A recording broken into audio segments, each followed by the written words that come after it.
Muito obrigado. Boa noite a todos e a todas. É um prazer estar aqui, especialmente constatar esse grande interesse pela teoria marxista, que me torna mais otimista quanto ao futuro do país. E, inclusive, eu observo aqui que, sabe, né, que nas universidades hoje em dia, já faz algum tempo, as mulheres são maioria. Mas aqui a maioria é amplíssima, o que para o marxismo é um ótimo sinal. Se nós conquistarmos as mulheres, conquistaremos o mundo. Bom, o meu tema, como o professor Osmar acabou de dizer, é tendências de longo prazo da economia capitalista e atualidade da teoria do Marx. Eu vou deixar a atualidade da teoria do Marx como pano de fundo da exposição que eu vou fazer, porque ela se destina exatamente a dar um traço atual em um aspecto da teoria do Marx, que são essas tendências de longo prazo. E eu vou fazer a minha exposição, eu vou introduzir duas epígrafes. Epígrafe é aquela frasezinha que a gente põe, né, em cima do texto e tal. A primeira é aqui, a outra, a segunda é um pouco mais adiante. A primeira epígrafe é uma frase, as duas são frases do Marx. A primeira epígrafe é uma frase do Marx, que é a 11ª tese sobre Feuerbach. O Marx tem um texto bem curto, mas muito importante, chamado as teses sobre Feuerbach. E a 11ª diz o seguinte: os filósofos não fizeram mais do que interpretar o mundo de formas diferentes. Trata-se, porém, agora de modificá-lo. É mais ou menos dizendo o seguinte, né? Bom, nós interpretamos, agora já está na hora de mudar, né? E assim como isso foi uma frase importante na época dele, acho que ela é uma frase importante hoje. Uma época em que os marxistas, em minha opinião, inclusive eu, se habituaram a interpretar o mundo e repetir interpretações, denúncias, etc. Mas está havendo muito menos consciência da necessidade de mudar e da capacidade de cada um de contribuir para a mudança e da possibilidade da mudança. Bom, o tema tendências de longo prazo se refere ao seguinte aspecto da teoria do Marx, que é o de que o Marx e o Engels, que trabalharam o tempo todo em conjunto, e praticamente o Engels foi um coautor de todas as obras do Marx, inclusive do próprio Capital. Em termos da colaboração que ele deu, né? O Engels era um industrial na Inglaterra e o Capital, que é a obra máxima, a obra-prima do Marx, é uma interpretação teórica, uma representação teórica da economia capitalista, né? E o Marx nunca trabalhou numa fábrica, numa empresa, enfim, e através do Engels ele conseguia obter informações, dados de como as coisas funcionavam dentro do próprio coração do capitalismo, que era uma empresa industrial. E existe um volume de cartas entre Marx e Engels sobre o Capital, onde essa consulta contínua e debate contínuo sobre aspectos do Capital que o Marx ia desenvolvendo aparecem, né? E são muito interessantes de se observar. Por isso que eu gosto de, dando crédito ao Engels, coisa que muitas vezes a gente esquece de falar em teoria do Marx e do Engels e não só em teoria do Marx. Para aqueles que não sabem, eles começaram o trabalho conjunto, tanto no plano teórico quanto político, com a idade de 20 e poucos anos, e levaram essa parceria até a morte do Marx, que foi um pouco anterior à do Engels, em uma parceria assim, no plano intelectual e político, de todos os pontos de vista, fantástico. Bom, então o tema se refere ao seguinte aspecto: a concepção desenvolvida pelo Marx e pelo Engels de que a sociedade capitalista é apenas uma das formas de organização social que a humanidade atravessou, tendo sido precedida de diversas outras formas de organização social diferentes, cada uma com características próprias, qualitativamente individualizadas. O que significa que, assim como as formas de organização social anteriores, que eles chamaram de modos de produção. Então, sempre que vocês virem o termo, ou a expressão modos de produção, se refere a uma forma de organização social que existiu durante a história.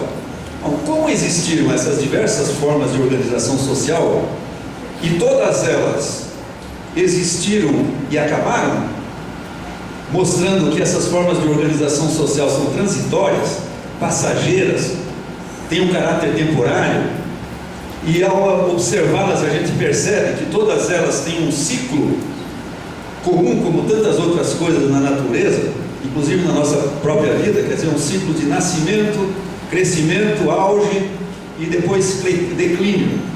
Quer dizer, do mesmo modo que esses modos de produção anteriores tiveram um ciclo desse tipo, o capitalismo, do mesmo modo, é um desses modos de produção que tem o mesmo ciclo.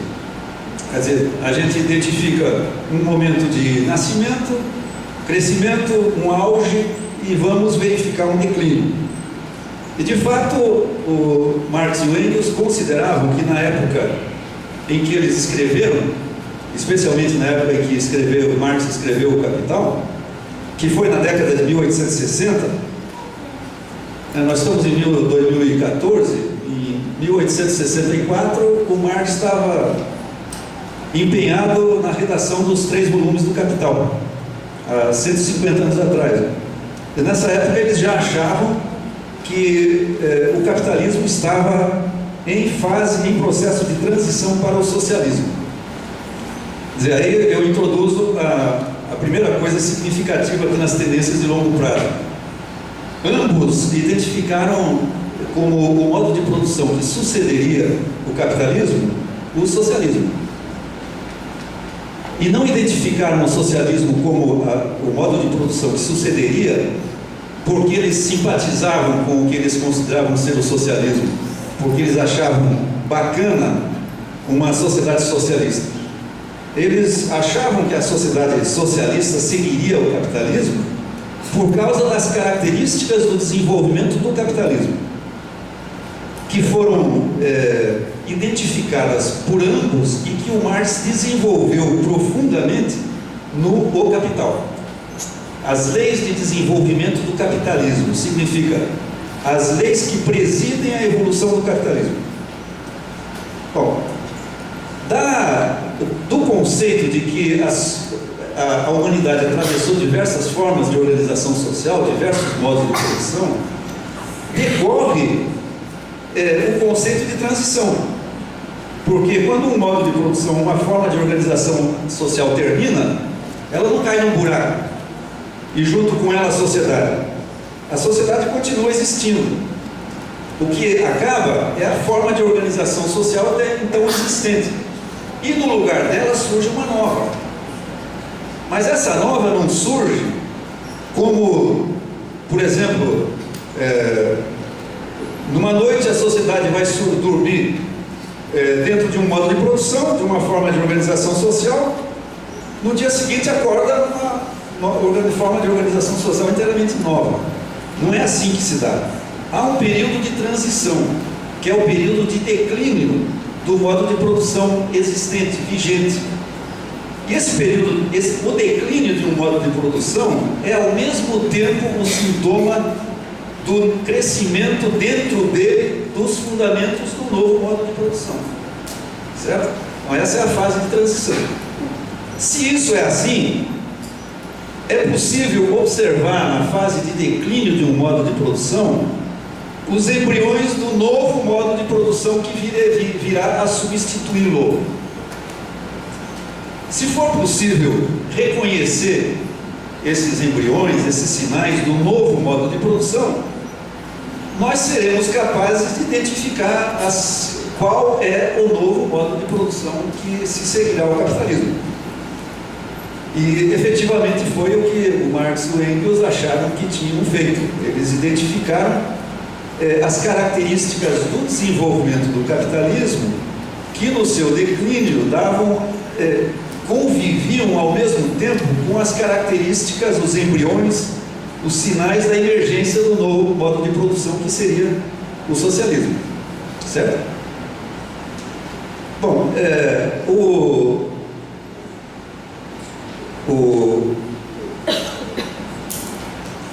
o problema, os marxistas, de modo geral, reconhecem isso que eu estou dizendo, né? Mas, em geral, hoje em dia, já há algum tempo, aplicam isso principalmente ao passado, uma espécie de repetição contínua, interminável, de considerações, análises, etc., sobre as transições passadas. Nós tivemos os grandes modos de produção da história, foram, antes do capitalismo, o feudalismo, e antes do feudalismo, o escravismo clássico, né? Então tem as transições do escravismo clássico para o feudalismo e do feudalismo para o capitalismo. A transição mais bem documentada, mais bem estudada dessas é a transição do feudalismo para o capitalismo, muito estudada, tem muitos dados, informações, e na realidade foi com base nessa, os elementos, etc., principalmente desta, que o Marx e o Engels elaboraram a visão deles sobre essa transição. Então, o que os marxistas fazem muito menos, e raramente a gente vê, é procurar olharem para frente. E eu acho que a atualidade do marxismo está nisso. Não é repetir o passado, é olhar para frente e traçar o futuro, né? se contribuir para o traçado do futuro. E isso é possível de fazer, e acho que hoje em dia é preciso mostrar que precisamente num momento em que o capitalismo se considera euforicamente triunfante, né? Como disse um cientista político estadunidense, Fukuyama, se não me engano o nome dele, logo depois do colapso da União Soviética, a história acabou, significa o capitalismo é o fim da história, daqui por diante é isso aí, né? Não tem mais história, não tem mais mudança, porque é o modo de produção perfeito, etc. E também um momento em que os marxistas de fato tendem a mostrar uma convicção muito pequena de que a transição para o socialismo ainda está na ordem do dia, e na minha opinião não há nada que justifique esse modo de ver, mas de qualquer modo, como há uma correlação de forças muito desfavorável hoje em dia para a classe trabalhadora, o chamado proletariado, e para o socialismo, é compreensível que a maioria dos trabalhadores, inclusive muitos marxistas, se sintam desmotivados, né? e se sintam com a convicção vacilante, e vacilem, portanto, na reafirmação dessa convicção, que não é uma convicção meramente valorativa, é uma constatação baseada numa análise bastante rigorosa e consistente, realizada já há 150 anos pelo Marx e pelo Engels. Bom, então o meu ponto é mostrar como é que o Marx e o Engels anteviram, através não de simplesmente desenvolvimento de ideia de justificativas morais para o socialismo, mas através de uma análise que consideraram, e a gente pode considerar científica, do desenvolvimento da sociedade humana, especialmente do capitalismo, como é que eles demonstraram que havia um processo de transição em curso que apontava para o socialismo. De fato, o Marx e o Engels, em 1848, ainda jovens, aderiram a um grupo, naquela época existente, intelectual, chamado Liga dos Comunistas, que o nome comunista se refere a uma característica importante do socialismo, que é que a propriedade privada dos meios de produção é substituída pela propriedade comum de todos, coletiva, de todo o povo. O nome comunismo vem disso, propriedade comum. Agora, uma observação, eu vou repetir bastante esse termo. Propriedade, no caso, se refere a meios de produção, não se refere a meios de consumo. Por exemplo, as coisas de consumo corrente, alimentação, vestuário, artigos de higiene e mesmo de consumo de longo prazo, como equipamentos domésticos, casa de moradia, automóveis de passeio, etc. Esses todos são bens de consumo. Eles não são fontes de riqueza, fontes de criação de riqueza. Eles são fontes de depredação da riqueza, né? De consumo da riqueza. Os meios de produção são as fontes de riqueza, de produção de riqueza. São as fábricas, são as fazendas, são as minas, os meios de transporte. Enfim, todas aquelas coisas que, em vez de se depauperar com o uso, elas acumulam riqueza através do uso. Então, a propriedade privada abolida não é a propriedade da roupa de cada um, a propriedade do automóvel, a propriedade da casa, é a propriedade dos meios de produção. E são muito poucos os meios de produção, os proprietários de meios de produção, como eu vou procurar mostrar. Então, a demonstração de que o capitalismo é sucedido pelo socialismo não é de fato uma empresa fácil, porque tem um problema, né? Como a gente não sabe o que, em princípio, né, o Marx e o Engels não sabiam, ninguém sabia o que seria uma sociedade socialista ou comunista. Aliás, perdão, eu interrompi uma frase pelo meio. Eu disse que o Marx e o Engels aderiram à Liga dos Comunistas, daí eu expliquei o que é o comunista, e eu queria dizer o seguinte, que o comunismo, na época em que eles aderiram, era um comunismo que eles mais tarde chamaram de utópico, e significando com isso o seguinte: era um comunismo sonhador, fantasioso, porque eram fórmulas de uma sociedade ideal que alguns elaboravam na cabeça e saíam pregando, né? E, no entanto, a maior parte da população não se sente identificada com as elucubrações de um indivíduo, por mais bem intencionado que ele fosse. E o Marx e o Engels encararam a questão de um modo diferente. Se uma nova sociedade deve suceder ao capitalismo, ela deve suceder como uma continuidade dos processos de desenvolvimento que se dão dentro do capitalismo e como uma derivação das tendências que o próprio capitalismo cria e gera os embriões da sociedade nova. Como eles fizeram um trabalho teoricamente bastante consistente, inclusive o Marx estudou filosofia e foi um estudioso das questões de método, o trabalho que ele realizou, especialmente ele, ao redigir o Capital e os textos econômicos, mostra uma consistência muito grande, inclusive são fortemente aderentes aos dados da realidade. De modo que eles acharam que não adianta fazer fórmulas que um pequeno grupo ou uma pessoa acha uma maravilha, se elas não correspondem ao que vive concretamente a maioria da população, se elas não correspondem às tendências que a evolução da sociedade humana está revelando. De modo que o que eles elaboraram depois disso chama-se socialismo científico. Talvez vocês já tenham lido essa expressão, né? Porque eles consideraram que o socialismo que eles anteviam é um socialismo baseado na análise científica do capitalismo. Bom, então, tem um problema na identificação das tendências, dos embriões do socialismo no capitalismo. Como é que a gente vai saber quais fenômenos da sociedade capitalista são embriões de uma coisa nova, né? Como é que a gente vai saber? Uma vez que a gente não tem ideia do que é essa coisa nova que sucederá. Bom, aí, para expor essa parte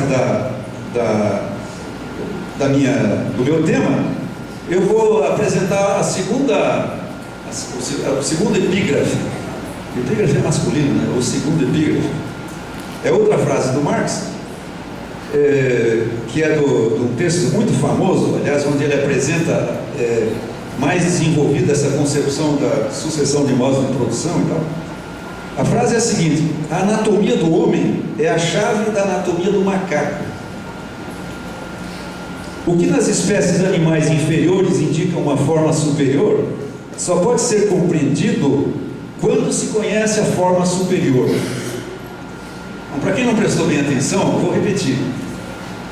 A anatomia do homem é a chave da anatomia do macaco. Quer dizer o seguinte: suponha que no tempo em que ainda não havia o ser humano, só tinha ainda dos primatas, os macacos, chegasse aqui um ET e observasse os macacos.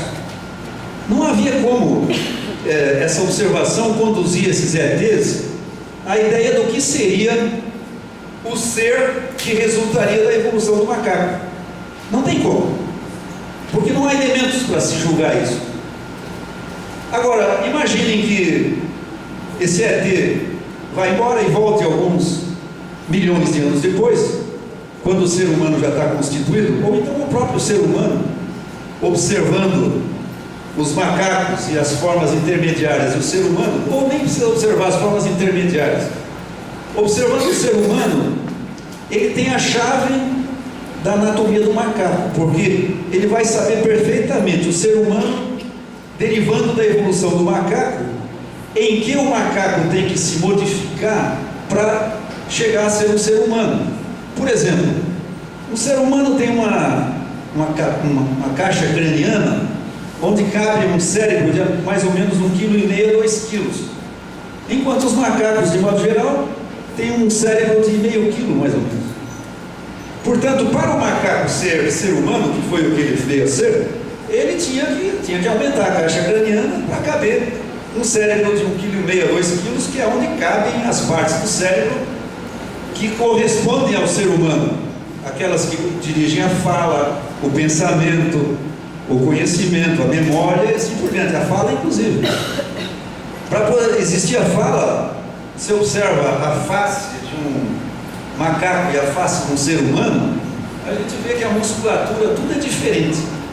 Portanto, a musculatura facial, não só a musculatura, como a estrutura facial do macaco tem que se desenvolver de modo a se tornar a estrutura facial de um ser humano. Inclusive a língua, né, que é uma estrutura complexa, tem que aparecer um ossinho lá no meio, na base da língua, chamada hioide, sem a qual não se pode pronunciar nada. Certo? Então, assim por diante, conhecendo a forma mais desenvolvida, a gente entende o sentido da forma menos desenvolvida. Ou a segunda parte da frase: nos animais, nas espécies inferiores, aquilo que nos indica a forma superior dessa espécie, a gente só vai saber quando a forma superior estiver desenvolvida. É a mesma coisa no macaco. Bom, a mesma coisa na sociedade humana. Eu só vou saber o que no capitalismo indica o socialismo quando eu souber o que é o socialismo. Acontece que no ser humano, o ser humano já se desenvolveu. E a gente pode dar esse exemplo aqui, né? Mas a sociedade humana, ainda não, no tempo do Marx, não se tinha desenvolvido para o socialismo. Então, como é que seria possível que o Marx e o Engels pudessem reconhecer os fenômenos que no capitalismo indicavam embriões do socialismo? Qual é esse recurso que eles usaram? É a teoria dos modos de produção. E mais um elemento que eu vou citar um pouco depois. A teoria dos modos de produção significa o seguinte: seria possível identificar os elementos do futuro modo de produção uma vez que a gente conhecesse as tendências de evolução do capitalismo. Porque essas tendências de evolução forneceriam critérios para se identificar os elementos do socialismo, aqueles elementos do capitalismo que constituíam embriões do socialismo, né? Mas a gente fica no seguinte problema, continuando no mesmo pé, porque quais são as tendências do capitalismo que são que conduzem ao novo modo de produção? Bom, aí é preciso aprofundar um pouco mais e elaborar uma teoria, que foi o que eles fizeram, de evolução da sociedade humana. Não só uma teoria do capitalismo, mas uma teoria que explicasse o processo de surgimento, crescimento e desaparecimento de todos os modos de produção, os fatores comuns a todos eles, que determinam a evolução e que determinam a transição. E é nisso que consiste a teoria dos modos de produção do Marx e do Engels. Enfim, essa teoria só pode ser elaborada com base em princípios teóricos bastante rigorosos, e esses princípios teóricos estão consubstanciados na teoria marxista no que a gente chama de materialismo histórico.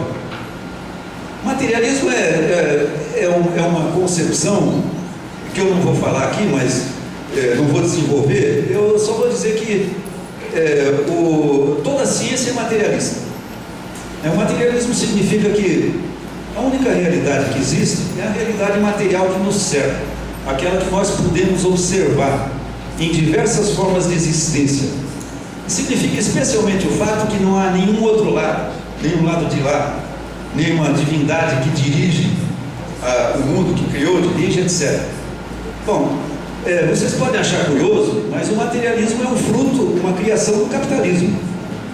Não o materialismo em si como corrente filosófica, essa nasceu lá na Grécia, junto com a filosofia ocidental toda. Mas o materialismo moderno surgiu com o capitalismo. Vocês talvez digam, pô, isso é curioso, né? Porque os capitalistas são todos tremendamente contrários ao materialismo, inclusive condenam, né, veementemente. Bom, é o seguinte, é que precisa se condenar, quer dizer, a classe capitalista precisa condenar, porque é preciso impedir que o materialismo se estabeleça nas ciências humanas, nas ciências sociais. Porque a ciência aplicada às disciplinas da sociedade revelaria o que não se quer que seja revelado. Revelaria a divisão em classes, revelaria o fato de que a sociedade capitalista se baseia na exploração da maioria pela minoria. Enfim, revelaria todas essas barbaridades que condenam moralmente a classe capitalista. E por que o materialismo é produto do capitalismo? Porque o materialismo é o procedimento da ciência. Todos os cientistas são abertamente ou encobertamente materialistas. Se eles não se declaram assim, eles agem assim, porque a pesquisa científica se baseia simplesmente em fatores objetivos, materiais, concretos. Não existe nenhum laboratório, nenhum processo de pesquisa, nenhuma disciplina científica que use elementos sobrenaturais ou desse tipo nas suas pesquisas e nas suas descobertas. E o capitalismo precisa da ciência. Por quê? Porque a inovação tecnológica é um elemento essencial na concorrência entre os capitalistas. E os capitalistas existem, e a dinâmica do capitalismo é fruto da concorrência entre os capitalistas. A principal arma da concorrência das empresas é o desenvolvimento tecnológico. E o desenvolvimento tecnológico se baseia na ciência. Não há desenvolvimento tecnológico sem ciência. Não adianta consultar a Bíblia, o Corão, os oráculos, os videntes. Não sai ciência disso. De modo que o capitalismo, vocês podem ver a história, né? Até a Revolução Industrial, século XVIII, onde houve um grande salto tecnológico do capitalismo, a ciência era muito pouco desenvolvida. A partir de então, a ciência se abriu em dezenas e hoje centenas de especialidades científicas, cada uma analisando um aspecto cada vez mais detalhado da realidade, da matéria, das substâncias, dos processos. Para quê? Para servir à produção, à concorrência entre os capitalistas, etc. Então, é uma grande coisa do capitalismo, esse impulso que ele dá ao conhecimento científico. Mas esse conhecimento não pode transbordar para as ciências sociais, para as ciências humanas, porque senão ele revelaria aquilo que é preciso que se esconda.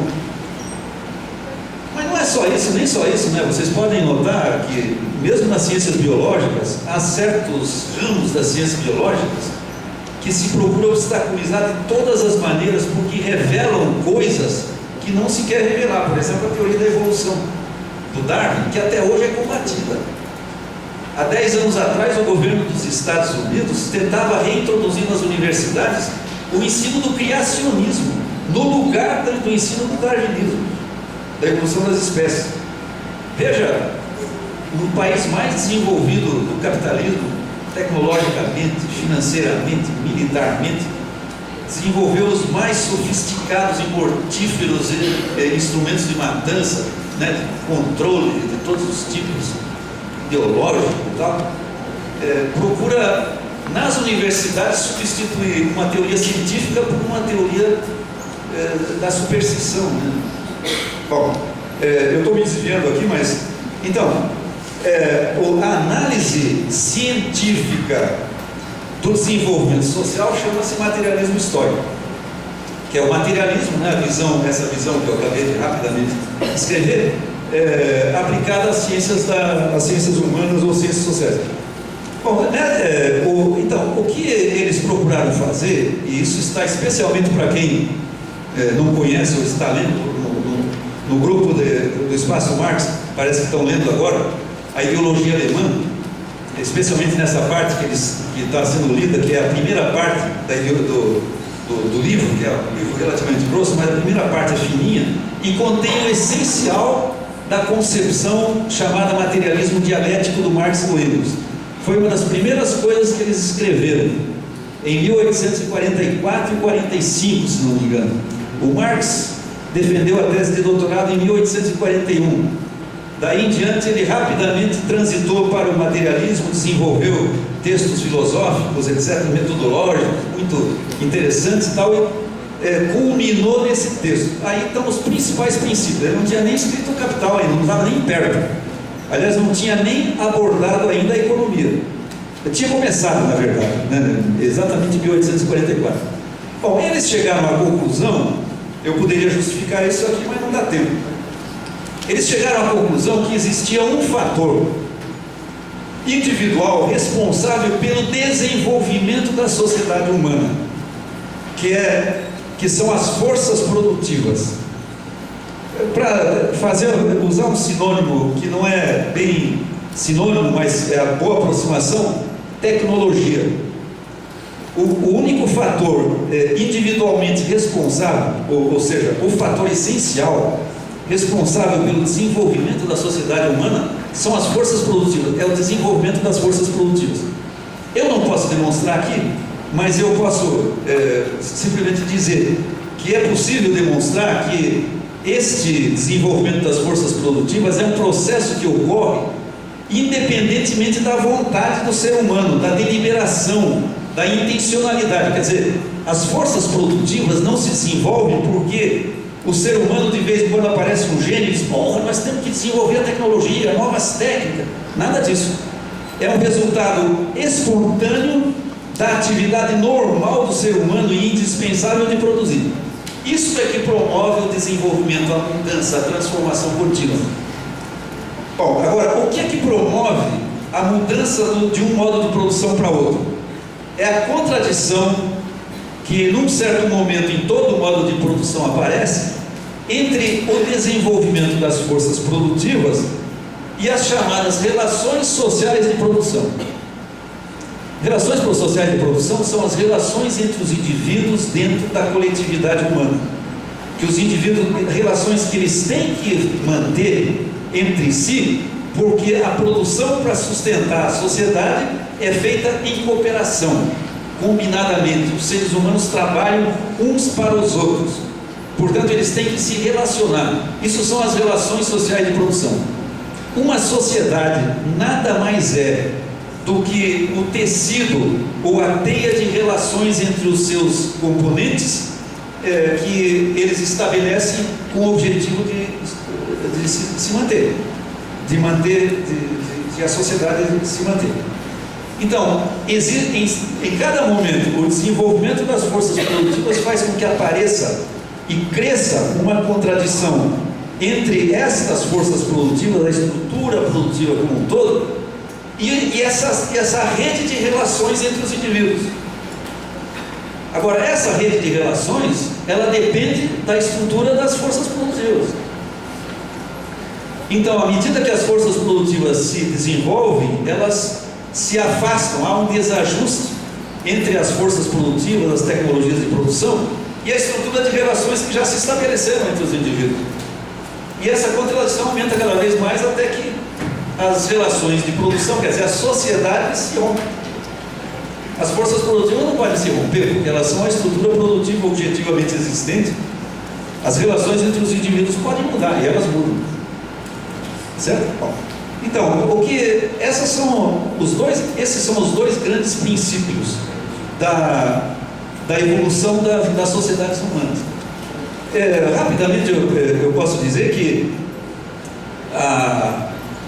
cada modo de produção, né, nesse desenvolvimento que eles fizeram, cada modo de produção se caracteriza de modo muito simples, cada forma de organização social, quer dizer, na sua essência, né, no esqueleto.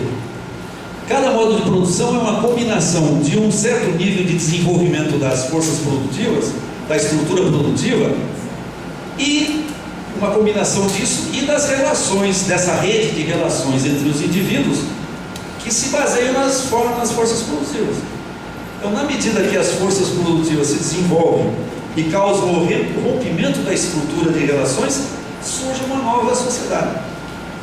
E esse processo de contradição é exatamente o que acontece no período do declínio de um modo de produção, que é quando as forças produtivas, a estrutura produtiva está sofrendo mudanças importantes na sua estrutura que comprometem a continuidade das relações que formam a sociedade naquele momento, e essas relações acabam tendo que desaparecer. Bom,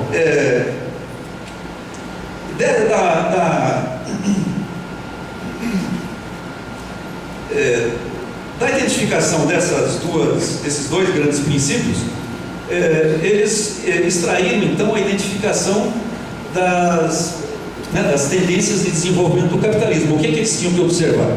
O desenvolvimento das forças produtivas e o desenvolvimento da contradição entre as forças produtivas e as relações de produção. Certo? Então, com o mero recurso, mero é um modo de dizer, né? Esse grande recurso, a análise teórica, eles conseguiram identificar aqueles pontos nos quais se poderia localizar os embriões do novo modo de produção. E daí eles retiraram, bom, essas tendências todas podem ser sintetizadas no que o Marx chamou no Capital de Lei Geral da Acumulação Capitalista, que os interessados podem encontrar no volume 1 do Capital, no livro 1, capítulo 23, Lei Geral da Acumulação Capitalista. E a síntese de tudo isso chama-se processo de centralização do capital no capitalismo. Centralização do capital significa que existe uma tendência no capitalismo de aglutinar os capitais, diversos capitais, em blocos cada vez maiores, através principalmente da absorção dos capitais menores pelos capitais maiores. Isso chama-se centralização do capital. Aqueles de vocês que leram o jornal, ouviram o noticiário nesses últimos anos, devem ter notado diversos exemplos disso. Por exemplo, na crise de 2008, no Brasil, o Itaú absorveu o Nacional, né? Então chama-se Nacional? Chama-se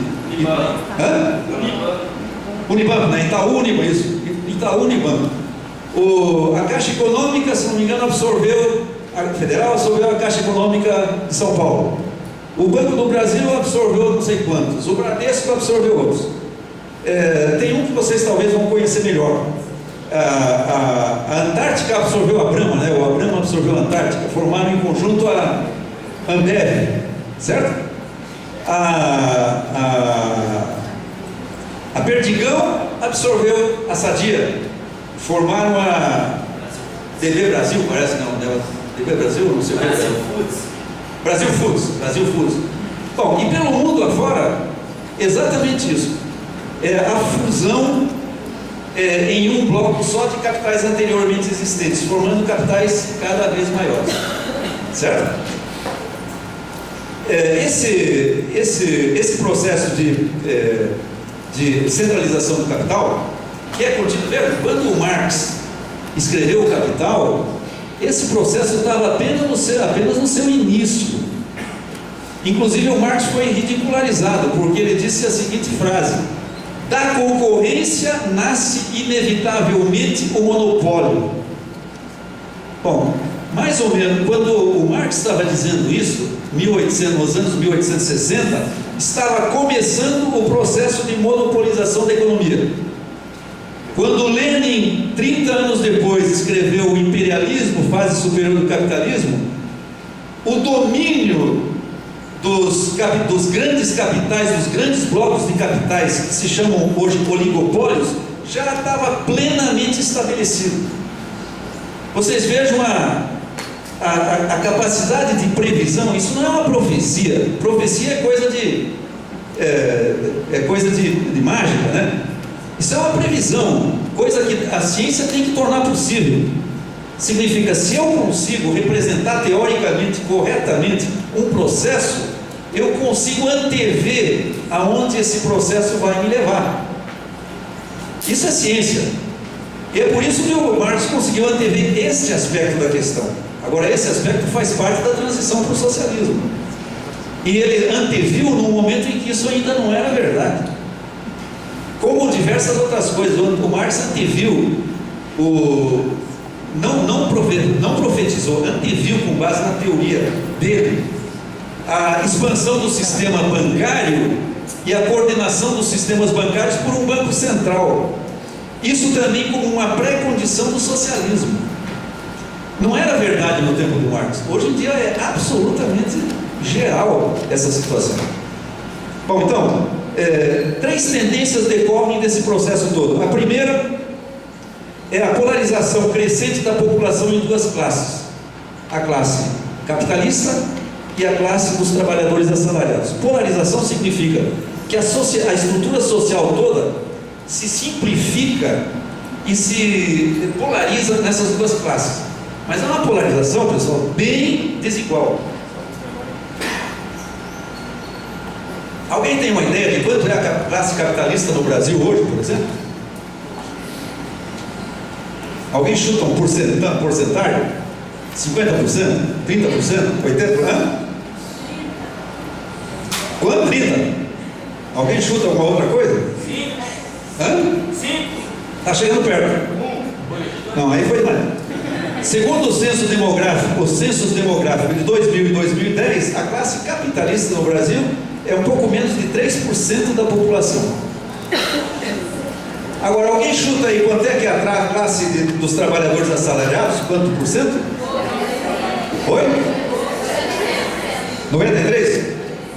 Mais alguém? Não chega a tanto. Mais ou menos 75%. É a classe dos trabalhadores assalariados. Agora, quantos trabalhadores assalariados têm sentado lá no Congresso? Certo? Quantos trabalhadores assalariados dirigem empresas? Todas as empresas são dirigidas praticamente por assalariados. Isso é um ponto importante. Bom, então, a polarização de classes é uma tendência que o Marx anteviu e que também meio ridicularizaram ele, porque na época dele, praticamente só a Inglaterra tinha um proletariado, e principalmente industrial, porque o proletariado bancário e comercial praticamente não existia ainda. Importante, talvez passando de 50% da população, mas ninguém mais, nenhum outro país. Na Rússia, no momento da Revolução, 70% da população era de camponeses. É bem verdade que uma boa parte deles já eram semi-assalariados, mas não era a maioria. O proletariado, principalmente industrial na época, era menos de 10% da população russa. Bom, a segunda tendência é o crescimento das escalas de produção. E esse crescimento das escalas de produção significa uma expansão do caráter social do trabalho. Escalas está na centralização do capital, né? A Ambev juntou a Antártica e a Brahma. Quer dizer, de duas empresas, cada uma desse tamanho, ficou uma empresona, né? Assim como a Perdigão e a Sadia eram duas empresas, transformaram-se em uma empresa grande. O aumento das escalas é uma condição para o aumento da produtividade, da eficiência da produção, da qualificação da produção. Mas ela significa um aumento do caráter social da produção. Social significa o seguinte: é mais gente trabalhando em conjunto, combinadamente, no mesmo processo geral de produção. Que disse o Marx, que cria uma contradição importantíssima com o fato da propriedade dos meios de produção continuar sendo privada, principalmente concentrado numa minoria da população. Certo? Isso são dados estatísticos, pessoal. Isso não é discurso, não é elucubração, né? Não é especulação. E a terceira tendência é a substituição de capitalistas por assalariados na direção, gestão, administração das empresas em caráter geral. Bom, dessas tendências, da síntese deles, decorrem os elementos que se pode identificar para antever a sociedade futura. E esses elementos são os seguintes.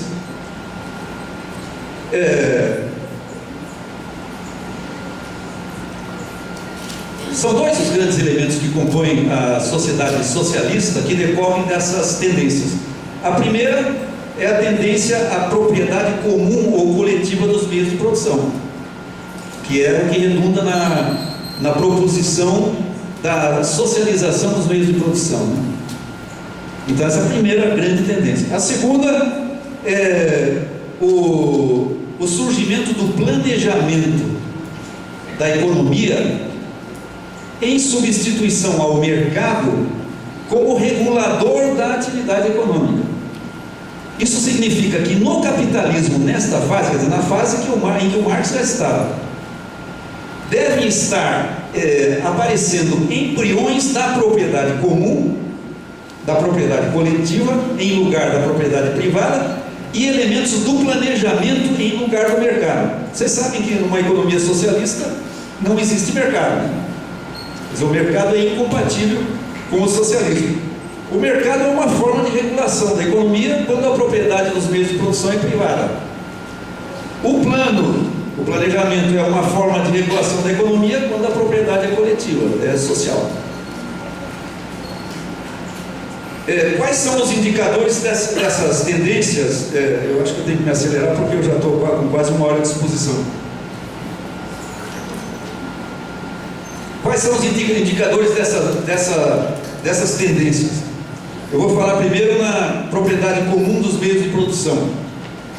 Há duas formas de aparecimento da propriedade comum. Uma que eu chamei de positiva e a outra negativa. A positiva é quando aparece mesmo a propriedade comum. A negativa é quando não aparece a propriedade comum, não aumenta a propriedade comum, mas diminui a propriedade privada. Certo? Além disso, é preciso observar o seguinte: todos esses sinais não aparecem com bandeirinha vermelha. Eu sou socialista. Não, eles aparecem mascarados de formas capitalistas. Vocês já vão ver. Quais são as formas positivas de propriedade comum? O Marx apontou duas: as fábricas cooperativas e a sociedade anônima. A sociedade anônima, que o Marx inclusive disse, a sociedade anônima é a forma comunista da empresa futura. E a sociedade anônima, de fato, tem uma importância grandíssima, como eu vou mostrar para vocês, que vai explicar uma das respostas que eu dei há pouco. Mas vou falar primeiro na fábrica cooperativa. As fábricas cooperativas eram fábricas que, nas épocas de crise econômica no século XIX, a primeira foi em 1825, na Inglaterra, havia uma crise, algumas empresas começavam a fraquejar, e começavam a atrasar salários dos trabalhadores, né? Quando esses salários já começavam a se acumular, os atrasos, os trabalhadores ocupavam a fábrica para garantir um pedaço do que a fábrica devia para eles.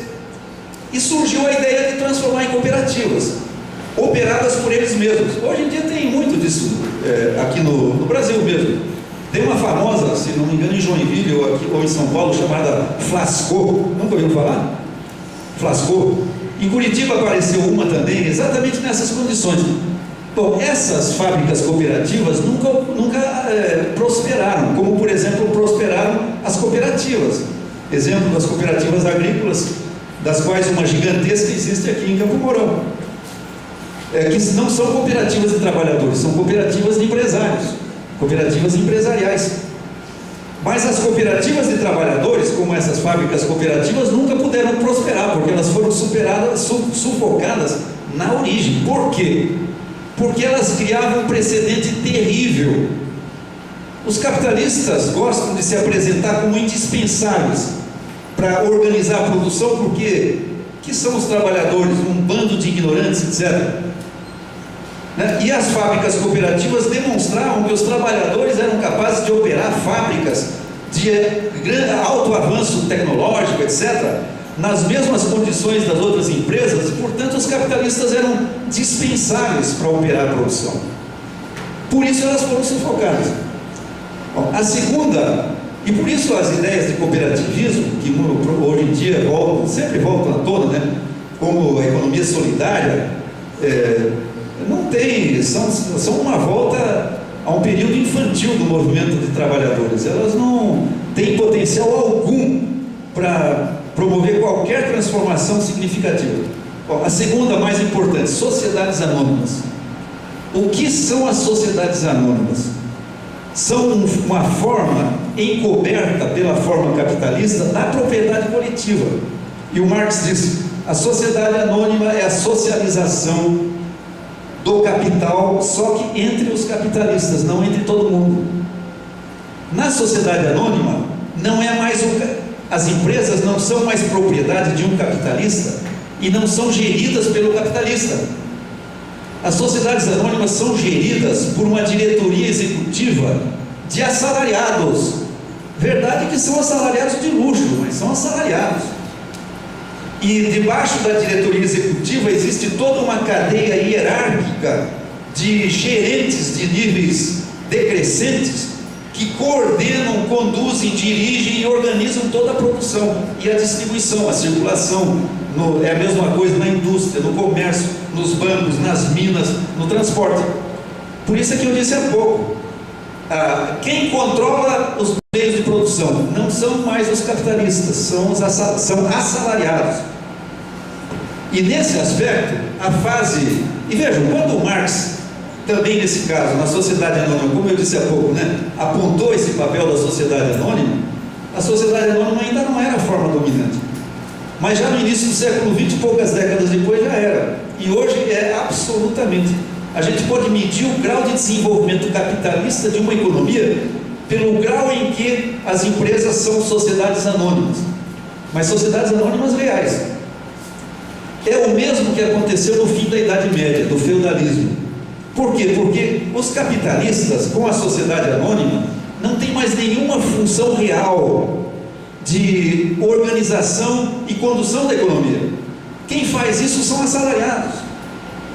A classe capitalista é a classe dos proprietários das ações das empresas das sociedades anônimas. Eles têm direito a uma parte proporcional do rendimento da sociedade anônima, mas não têm direito a um pedaço da sociedade anônima, a uma máquina, a um caminhão, digamos, ou a um negócio qualquer. O que significa que a classe capitalista se tornou parasitária. Assim como a nobreza feudal, no fim do feudalismo, se tornou parasitária. O que fizeram os nobres feudais? Cada um tinha o seu feudo. E dentro do feudo, um conjunto maior ou menor de famílias de camponeses, chamados servos da gleba, que não eram assalariados, eram servos. O regime não era o assalariamento, era a servidão. Então, no processo de declínio do feudalismo, os nobres feudais que continuavam sendo os proprietários dos feudos, expulsavam os servos, arrendavam os feudos para indivíduos endinheirados, que viriam a ser os capitalistas, que iam para lá na Inglaterra para criar ovelhas. Para quê? Para produzir lã e abastecer a indústria manufatureira de tecidos que se desenvolveu primeiramente em Amsterdã, na Holanda. Bom, e esses capitalistas arrendavam as terras e contratavam entre os servos que tinham sido expulsos indivíduos para trabalharem para eles por salário. Então, os nobres feudais continuavam sendo os dirigentes do país, a classe politicamente dominante, continuavam auferindo os rendimentos do funcionamento da economia dos feudos, mas não dirigiam mais nada. Nesse momento, a classe dirigente pode ser deposta do poder sem causar nenhum abalo à economia. Quer dizer, sempre causa abalo porque essa classe deposta ela reage violentamente contra a sua deposição e leva tempo para realmente poder ser derrotado, como a gente observou no caso da União Soviética, por exemplo, e os países socialistas. Hoje também, vejam, né? Que diferença faz? A gente não fica nem sabendo que uma empresa que hoje pertence a um grupo tal, amanhã pertence ao grupo tal. Você vai no supermercado, compra um produto qualquer, você não está sabendo que está lá o mesmo produto, a mesma marca, só que já não pertence mais ao mesmo grupo econômico. Foi vendido, quer dizer, a maioria das ações foi vendida pelo grupo anterior para um novo grupo. Você ficou sabendo? O produto mudou? Mudou nada. Então por que não transferir para o Estado? Pronto, transfere para o Estado, ninguém vai ficar sabendo também. Quer dizer, vai ficar porque vai dar uma confusão danada, né? A classe capitalista não vai se conformar, a não ser após um embate muito vigoroso. Certo? Isso é a sociedade anônima. Quer dizer, ela é a antecipação, ela expande a propriedade comum, cria uma forma de propriedade coletiva sob uma capa capitalista ilimitada à classe capitalista. Bom, aqui eu vou introduzir uma outra coisa, viu? Eu não falei, mas a exposição que estou fazendo é baseada num artigo que eu publiquei há uns 2 anos, num livrinho que é esse aqui,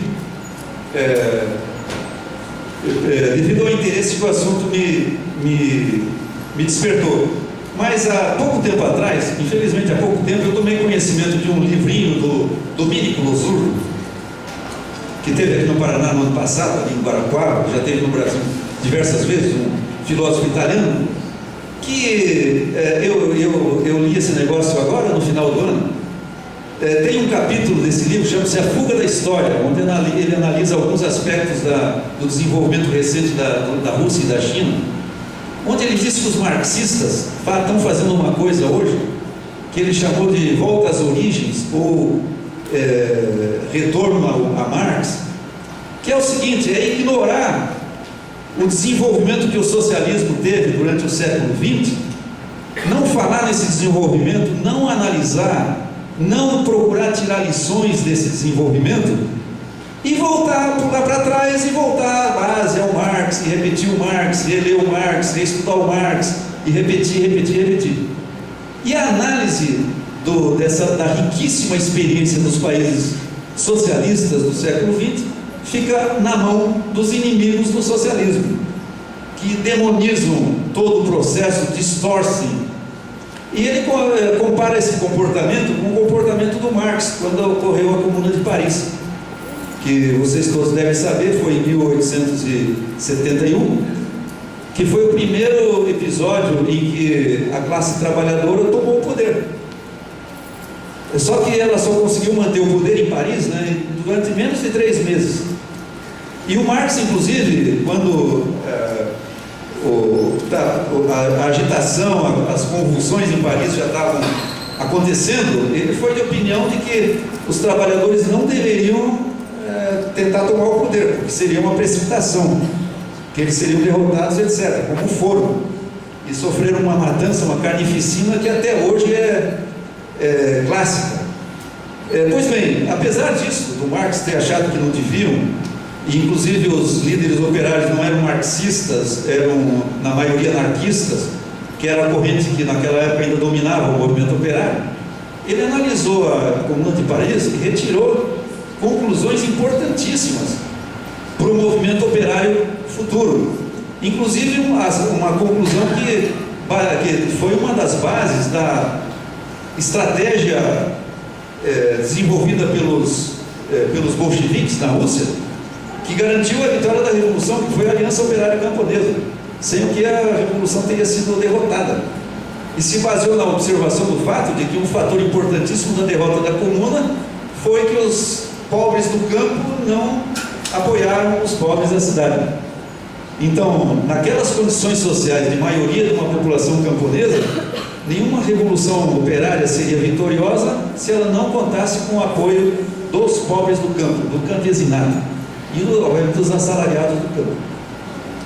Então, no meu artigo não tinha isso que o Losurdo apontou adequadamente, mas eu pretendo acrescentar isso, que realmente, e já, na verdade, já estou trabalhando nisso, na análise da experiência da União Soviética, dos outros países socialistas, que são a continuidade do desenvolvimento do marxismo e do socialismo no século XX, com as vicissitudes que tem atravessado. Mas assim como foi derrotada a Comuna e ensinou coisas importantíssimas, imagina uma experiência de 70 e poucos anos como a da União Soviética. Não é possível que não tenha ensinado coisas importantes. Que significa, inclusive, que o que no tempo do Marx eram apenas tendências observáveis no capitalismo como embriões do socialismo, na União Soviética e demais países socialistas do século XX, se realizaram numa primeira experiência. Se realizaram. Bom, então vamos lá ver o que aconteceu, o que houve para o bem e para o mal, o que tem que ser aproveitado e desenvolvido, o que tem que ser abandonado e assim por diante. Bom, deixa eu rapidamente me concluir aqui. Eu estou nas tendências, na primeira da propriedade comum. Eu apresentei a forma positiva, né, que é o surgimento das formas de propriedade comum mesmo, como a sociedade anônima e a fábrica cooperativa. A segunda é a forma negativa, a redução do âmbito da propriedade privada. Bom, pessoal, se 75% da população no Brasil é assalariada, significa, por que o indivíduo é assalariado? Porque ele não tem recursos para ser ele produtor independente, não é? Qualquer pessoa que a gente pergunte, diria, porra, eu queria ser dono do meu nariz, eu ser um empresário. Se eu vou me assalariar para outros, é porque eu não posso ser independente, pô.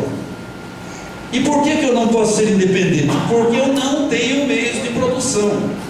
Para ser independente, eu tenho que ter meios de produção, para vender não a minha capacidade de trabalhar, mas um produto do meu trabalho, e de preferência um produto de trabalho de outros. Porque é através do produto do trabalho de outros que eu enriqueço. Só com o produto do meu trabalho eu não enriqueço, ninguém enriquece.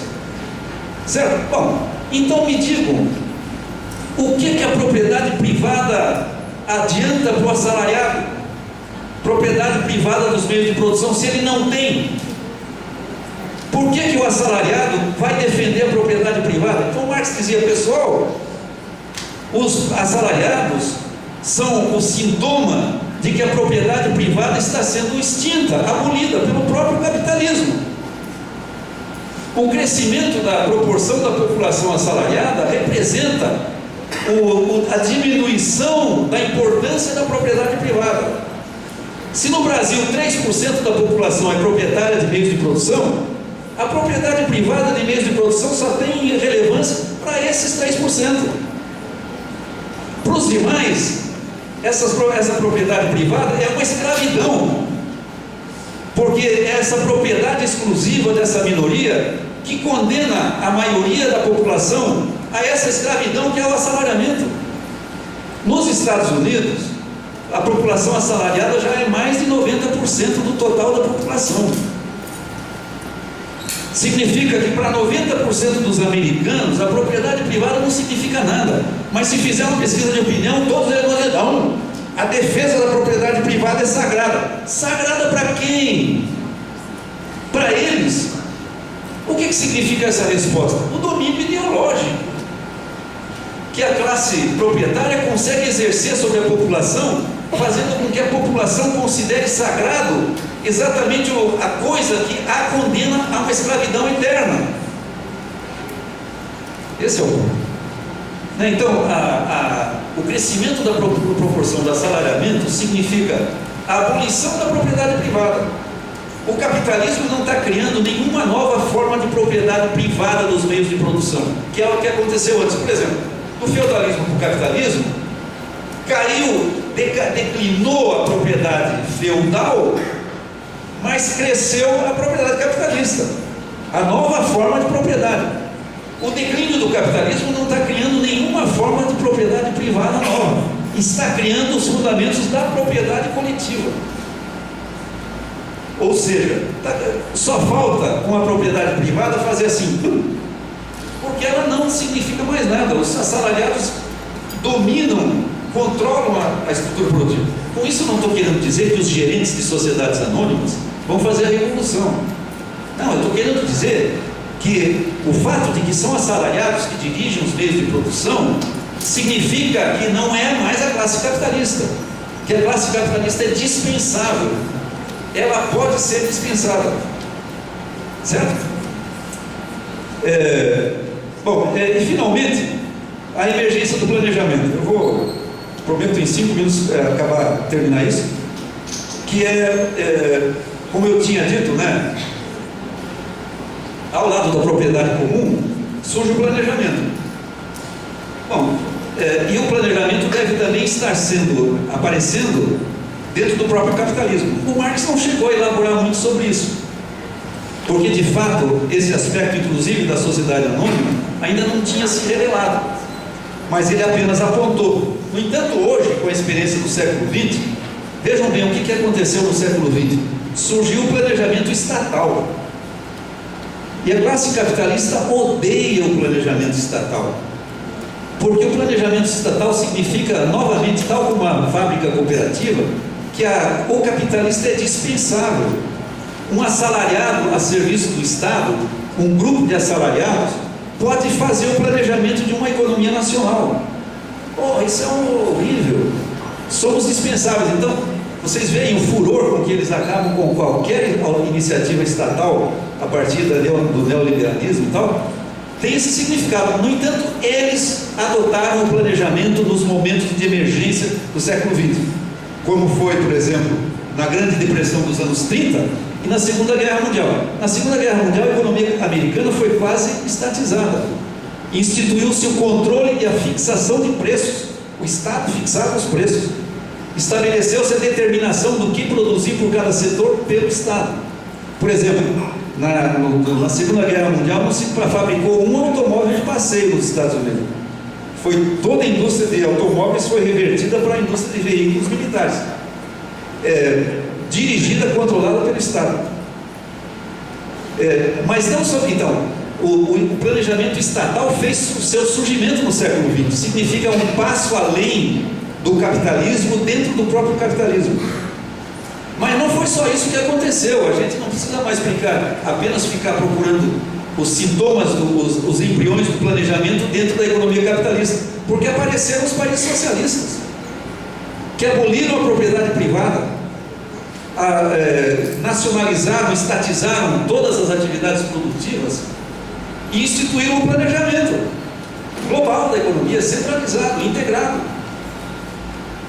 Por que não olhar para essa experiência? Eu novamente me socorro aqui no Losurdo. Ele tem razão. Por que nós vamos nos limitar a voltar ao Marx, que apenas podia vislumbrar o planejamento nos pequenos bruxoleiros iniciais? Na época, o planejamento já se realizou no mundo inteiro, em grande escala nos países socialistas. E não é só no Estado que o planejamento cresceu no século XX, também nas empresas. E eu concluo dizendo isso. À medida que as empresas crescem, elas têm que ser cada vez mais rigorosamente, meticulosamente, minuciosamente planejadas. Alguém que trabalha em empresa privada Se alguém trabalhar em empresa privada vai saber, né? Você vai lá, busca um clips, tem que preencher um negocinho lá que você está tirando um clips. Se você carrega um negócio daqui para lá, você tem que preencher um papelzinho, entregar lá, pegar recibo, fazer o diabo. Porque o planejamento é rigorosamente necessário, porque senão a empresa vai para falência, ela tem que fazer a conta, tem que gastar menos do que ganha, senão não tem lucro. E quanto mais a empresa cresce, mais complexo é esse problema. E é curioso que qualquer empresa que você vai trabalhar, você vai sentir o peso desse planejamento, do controle de tudo, de todos os seus atos, inclusive do tempo que você vai no banheiro, etc. No entanto, eles não admitem o planejamento da economia como um todo. Qual é? Por quê? É porque o planejamento da economia como um todo acaba com o lucro deles. E o planejamento dentro da empresa é a chave do lucro deles. Agora, também nesse aspecto, então, o crescimento das sociedades anônimas está gerando, né, a centralização do capital, está gerando instrumentos de planejamento que vão ser úteis para o planejamento da economia do socialismo. Então, hoje, juntando as indicações do Marx com o que já aconteceu, nós contamos de fato com um manancial muito rico de elementos de antevisão, e não só de antevisão, mas de instrumentos já desenvolvidos que farão parte de uma economia socialista. No momento em que uma nova onda de revoluções socialistas se erguer no mundo. E é importante que as pessoas, especialmente trabalhadores intelectualizados, né, que têm acesso a essa informação, tenham a informação desses fatos, né, desses dados, dessas evoluções e das possibilidades que o socialismo apresenta. Basta ler a história da União Soviética para ver a profundidade com a qual os principais problemas sociais foram resolvidos, antes que ela, por diversos motivos, entrasse em crise. Os problemas sociais mais importantes foram resolvidos e com relativa rapidez. E não é tão difícil, considerando o volume de riqueza que a população de milhões e milhões de pessoas trabalhando gera, e que, no entanto, em vez de beneficiar essa maioria, beneficia uma minoria ridícula, né? De tal modo que a gente vê um cara aí com dezenas de bilhões de dólares como riqueza individual, pontificando lá na revista Forbes e tal, né? Enquanto que a maioria da população continua vegetando numa miséria lamentável. Bom, é isso. Eu sinto muito ter demorado mais de uma hora, mas era isso que eu queria dizer. Na verdade, eu queria dizer até mais, mas não dá tempo. Obrigado.